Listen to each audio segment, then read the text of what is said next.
Israel Hamas में चल रहे वॉर में हमले लगातार बढ़ रहे हैं। रमजान के महीने में खाने पीने की मशक्कत, बंधक बनाए लोग और अब जान बचाने वाली जैसी जगह अस्पताल तक भी अछूती नहीं है। गाजा में चल रहे वॉर की रोकने की कोशिश में लगे अमेरिकी विदेश मंत्री एंटनी ब्लिंकन एक बार फिर अरब देशों की यात्रा पर है। संभावना उनके इजराइल आने की भी है।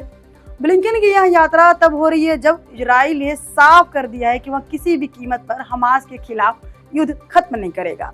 इसी बीच गाजा सिटी के अल शिफा अस्पताल में और उसके आसपास लड़ाई और तेज हो गई है। अस्पताल परिसर से इजरायली सैनिकों पर हमले कर रहे हमास के 50 से ज्यादा लड़ाके गुरुवार को मारे गए हैं। यहाँ पर 2 इजरायली सैनिकों की भी मौत हुई है। गाजा पट्टी के सबसे बड़े शहर गाजा सिटी के मध्य में ताजा लड़ाई का दौर 4 दिन पहले शुरू हुआ था। अस्पताल परिसर में इजरायली सेना प्रवेश कर गई है। बीते 2 दिनों में यहाँ पर करीब 150 फाइटर मारे गए हैं। इसके अलावा कई और जगह पर भी इजरायली सेना के हमले जारी हैं। इन हमलों में मरने वालों की कुल संख्या बढ़कर 32,000 हो गई है।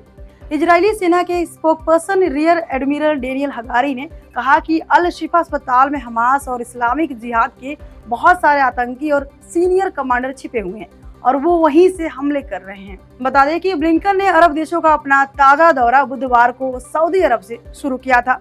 वहां पर उन्होंने प्रधानमंत्री व क्राउन प्रिंस मोहम्मद बिन सलमान से मुलाकात की और गाजा के कंडीशन पर चर्चा की थी। ब्लिंकन ने कहा कि अमेरिका गाजा में युद्ध विराम के लिए कोशिश कर रहा है। युद्ध विराम होने पर रमजान के महीने में खाने पीने की चीजों की कमी झेल रहे लोगों को राहत मिलेगी। अमेरिका ने इस बात प्रस्ताव भी तैयार कर लिया है जिसे निकट भविष्य में संयुक्त राष्ट्र में पेश किया जाएगा। ब्लिंकन ने गुरुवार को इस बार काहिरा पहुंचकर मिस्र के राष्ट्रपति अब्देल फतह अल सीसी से भी बातचीत की। अल सीसी ने ब्लिंकन को चेताया कि वह रफा में इजरायली सैन्य कार्रवाई के भयंकर दुष्परिणाम होंगे। मिस्र सीमा पर स्थित रफा शहर में गाजा के बाकी हिस्सों से भागकर आए करीब 14 लाख लोग शरण लिए हुए हैं। इसी बीच गाजा में युद्ध विराम को लेकर कतर में बातचीत जारी है। फिलहाल इसमें 6 हफ्ते की युद्ध विराम और 40 इजरायली बंधकों की रिहाई पर बात हो रही है। इजराइल ने साफ कर दिया है कि वह केवल अस्थायी युद्ध विराम की शर्त पर ही बात करेगा।